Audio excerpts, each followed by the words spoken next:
iyada muddooyinka la soo dhaafay si weyn loo hadalhayay waxyeelada u geystay caalamka caabuqan sida baahsan uga faafaya dunida oo dhan ee coronavirus ayaa waxaan subaxnimadii hore saaka mikrofoonka la dhex qaadnay qaar ka mid ah shacabweynaha ku dhaqan magaalada burco annagoo la kulannay dhakhaatiir aqoon-yahaniin iyo sidoo kale bulshada qaybaheeda kala duwan kuwaasoo siyaabo kala duwan uga falceliyay sidii looga hortagi lahaa dowladdeenu haddaynu nahay somalilan waxay soo rogtay awaamiir ay ka mid yihiin dee iskuulladii la fasaxo in la fasaxo meelihii dadku iskugu yimanayeen runtii waa wax aad u wanaagsan inaynu noqonno dowladdeenu ay xilli hore iyadu kasii noqoto inay kasii gaashaamato markaa waxaan aad baan ugu boorinayaa madaxweynaha mudane Muuse Biixi Cabdi markaa waxaan bulshadeena ku waaninayaa marka ugu horeysa inay ilaahay aaminaan maadaama ay dad muslimiin nahay marka labaad shuruucda la soo dejiyeen raacno ay ka mid yihiin inaynu gacmaha dhaqanno aynu ku dadaalno nadaafadda waayo nadaafaddu waa qayb ka mid ah iimaanka qodobada kale aynu ka mid yihiin inaynu goobaha aadka lagu badan yahay aynu ka taxadirno oo aynaan iskugu imaanin sababta waxa laga hortagi karaa ugu muhiimsan waxay tahay iyadoo la ilaaliyo meelaha ay bulshada isugu yimaadaan sida breathing systemka oo kale ama ku neefsashada iyo waxyaabaha la halmaala meelaha sida maqaaxiyaha oo kale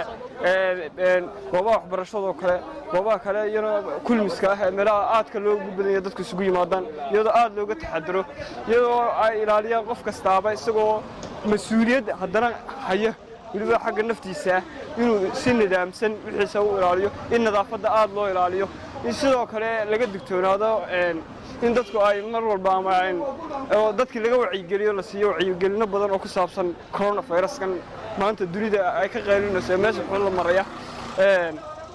marka aanu taladan u soo jeedinayaa waxay tahay public ama dadweynaha reer Somaliland inay aad iyo aad nadaafadooda hadday tahay guryahooda hadday tahay goobahooda caafimaadka hadday tahay meelaha waxbarashada meel kasta ay joogaan meel kasta ay ku nool yihiin ama ay ka shaqeeyaan baa ahaato inay aad nadaafadda u ilaaliyaan isla markaana hadday noqoto xaggii farxalka iyo dee nidaamadoodii hoose ay aad u ilaashadaan nadaafadooda meel walba joogaan intaasaan kula talinayaa shacbiga reer Somaliland cibaadadana de waxaa leeyahay cibaadadana aad loogu dadaalo loogu dadaalo waayo waxaad fi aakhira lagu liibaanayaa waa cibaadada magacaygu Dr. Charles Yusuf kana hawlgala dhakhaatiirta ka hawlgasha Mubarak Pharmacy ama Mubarak Clinic and Laboratory waxaan dadka ugu talagalay as protection ahaan in dadkii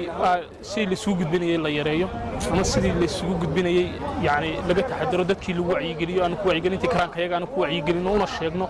wixii baariyay dadkii u soo ritay aan la tacaali karno la tacaalo bulshadana waxaan ku wacyigelin inay protection ka badiyaan qofkii hadii uu calaamadihii dareemo uu si degdeg ah dhakhtar u tago waa maxamuud axmed maxamuud damashada wararka telefishinka dalka burco